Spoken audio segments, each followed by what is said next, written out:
Madam, আপনার কাঁধের তিলটা না খুব সুন্দর দেখাচ্ছে। কি বললি? বেয়াদব ছেলে, ক্লাস থেকে বের হয়ে যা। আগামী 5 দিন তোকে ক্লাসে না দেখি। ম্যাডাম আবার পড়ানো শুরু করলেন। কিছুক্ষণ পর আরেকটি ছেলে দাঁড়িয়ে বলল, ম্যাডাম, আপনার কোমরের তিলটা না হেভি লাগছে। কি? এক্ষুনি ক্লাস থেকে বের হয়ে যা। আগামী 10 দিন যেন তোকে ক্লাসে না দেখি। ম্যাডাম আবার পড়ানো শুরু করলেন। হঠাৎ বল্টু ব্যাগ নিয়ে ক্লাস থেকে বের হয়ে যেতে লাগলো। তা দেখে ম্যাডাম বললেন, কি ব্যাপার বল্টু, তুমি কই যাও? ম্যাডাম আমি যা দেখে ফেলেছি তাতে আমার হয়তো আর স্কুলে পড়াই হবে না।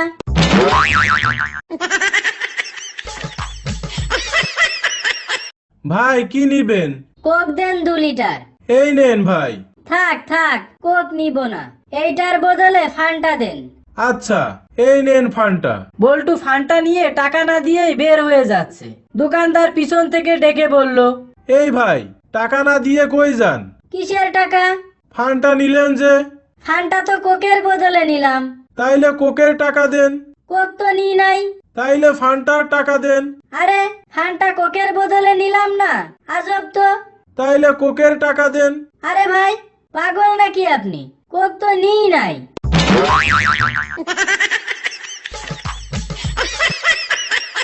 জানিস হাবলু, একদিন এক বিমানে করে শেখ হাসিনা, খালেদা জিয়া, এরশাদ, ক্রিকেটার মাশরাফি বিন মুর্তজা আর এক স্কুল পড়ুয়া বাচ্চা যাচ্ছিল। হঠাৎ পাইলট ঘোষণা দিল, বিমান নিয়ন্ত্রণের বাইরে, শীঘ্রই ধ্বংস হবে, সবাই প্যারাশুট নিয়ে ঝাঁপ দেন। বলে পাইলট একটা প্যারাশুট নিয়ে ঝাঁপ দিল, বাকি 5 জন। কিন্তু সমস্যা হলো প্যারাশুট বাকি আছে 4টি। তখন শেখ হাসিনা বলল, আমি না থাকলে দেশ চালাবে কে? বলে একটা নিয়ে ঝাঁপ দিল। খালেদা জিয়া বলল, আমি না থাকলে ওদের ভুল ধরবে কে? বলে আরেকটা নিয়ে ঝাঁপ দিল।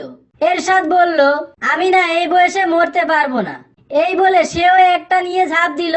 তখন প্যারাশুট অবশিষ্ট একটা। তখন বিমানে আছে মাশরাফি আর ওই বাচ্চা। মাশরাফি বলল, আমি না থাকলে তামিম, সাকিব, মুশফিক, মাহমুদুল্লাহ ওরা খেলতে পারবে, কিন্তু তোমার স্কুল পড়া, কলেজ, ভার্সিটি অনেক বাকি, তুমি নেমে যাও, আমি থাকি, আল্লাহ ভরসা।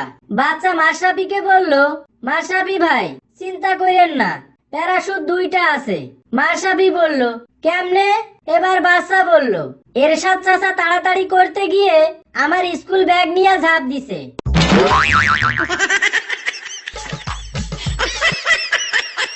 একটি ট্রেন যদি ঘন্টায় 70 মাইল যায়, তাহলে আমার বয়স কত? সবাই তো অবাক। এটা কোনো প্রশ্ন হলো নাকি? কিছুক্ষণ পর পিছন থেকে হাত উঠালো বল্টু। স্যার আমি পারবো। তাহলে বলো তো দেখি। স্যার আপনার বয়স 40 বছর।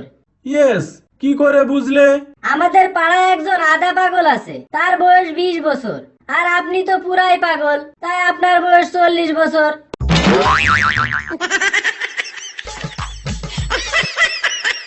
বল্টুদের স্কুলে নতুন ম্যাডাম নিয়োগ দেওয়া হয়েছে। তো ম্যাডাম শিক্ষার্থীদের বুদ্ধির পরীক্ষা করতে একটি প্রশ্ন করলেন। এমন একটা বিপদের নাম বলো যা থেকে রক্ষা পেলেও বিপদ, রক্ষা না পেলেও বিপদ। সকলে চিন্তায় পড়ে গেল, কি সেই বিপদ? হঠাৎ পিছনের বেঞ্চ থেকে বল্টু অনেকক্ষণ ধরে চিন্তা করে উত্তর দিল, ম্যাডাম শাড়িতে আগুন লাগলে শাড়ি খুললেও বিপদ আর না খুললেও বিপদ।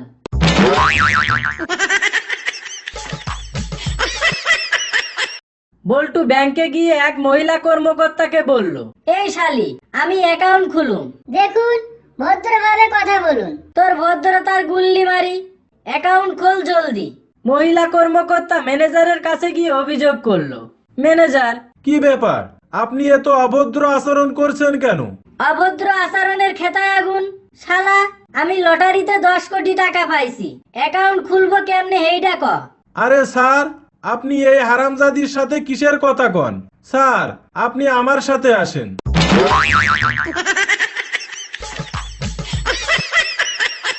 এই বল্টু, হোমওয়ার্ক করনি কেন? ম্যাডাম লোডশেডিং ছিল। তা মোমবাতি জ্বালিয়ে নিতে। ম্যাডাম দেশলাই ছিল না। দেশলাই ছিল না কেন? ঠাকুর ঘরে রাখা ছিল ম্যাডাম।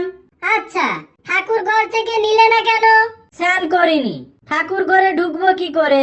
উফ, তা স্নান করতে বারণ করেছিল কে? জল ছিল না ম্যাডাম। জল কেন ছিল না?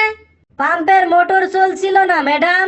এবারে ধৈর্যের শেষ সীমায় পৌঁছে গিয়ে ম্যাডাম দাঁত কিড়মিড় করে বললেন, আরে উল্লু, মোটরটা কেন চলছিল না? ম্যাডাম আপনাকে তো প্রথমেই বললাম যে লোডশেডিং ছিল।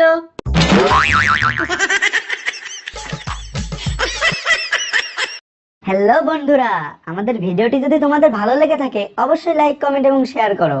আর হ্যাঁ, তোমরা তো জানো আমি বল্টু। আমার নতুন নতুন জোকস ভিডিও পেতে আমাদের চ্যানেলটি সাবস্ক্রাইব করো আর পাশে থাকা বেল আইকনটি চেপে দাও। ধন্যবাদ।